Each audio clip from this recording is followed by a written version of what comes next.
આજ તો આંકવાનું છે વાડીમાં લોટાવેટર અને સ્વાગત છે તમારું મારા નવા મિની બ્લોગમાં। અને 50K પૂરો કરવાનો આજે છે દિવસ 5મો અને તમે મારી જોડે કન્ટિન્યુ બન્યા રહેજો, હજી તમને આગળ બહુ મજા આવશે।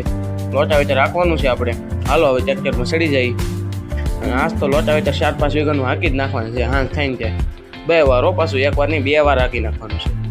હાલો તો પાછળ લોટાવેટર છે જોડેલ કમ્પ્લેટ। હવે સીધું આવી જાય આપણે લોટાવેટર હાંકવા, જેમ કે બહુ મજા આવે લોટાવેટર હાંકવાની। પવન ઓલી બાજુનો એટલે ધૂળ માથે ન ઉડે એટલે લોટાવેટર હાંકવાની મજા જ આવે રાખે, એમ જો મજા જ આવે રાખે। અને મિત્રો અત્યારે હું પોરો ખાવા બેઠો છું અને અત્યારે મારા પપ્પા લોટાવેટર હાંકે છે ઘડી, અને તમે હજી કન્ટિન્યુ બની રહેજો, હજી આગળ આપણે બ્લોગ આવશે।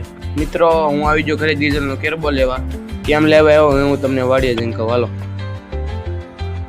મિત્રો વાડીએ એને ડીઝલ હરખું નથી આવતું એટલે ટ્રેક્ટર ઝટકા મારતો એટલે ડીઝલની ટાંકી ખોલી નાખી છે। આગળ જાઓ તો પાછું હરખું કરી દેવાનું થાય છે, ટાંકી ખોલી નાખી છે। નીચે ડીઝલ ભરવી છે કેરબામાં, ખાલી કરવી છે, પછી ટાંકી સાફ કરવાની, કચરો છે અંદર એટલે ખલવાઈ જાય છે, આવતું નથી। પછી શું મિત્રો, જો હું છે ને કેરબો લઈ નીકળી જાઉં પાછું ડીઝલ ભરાવા।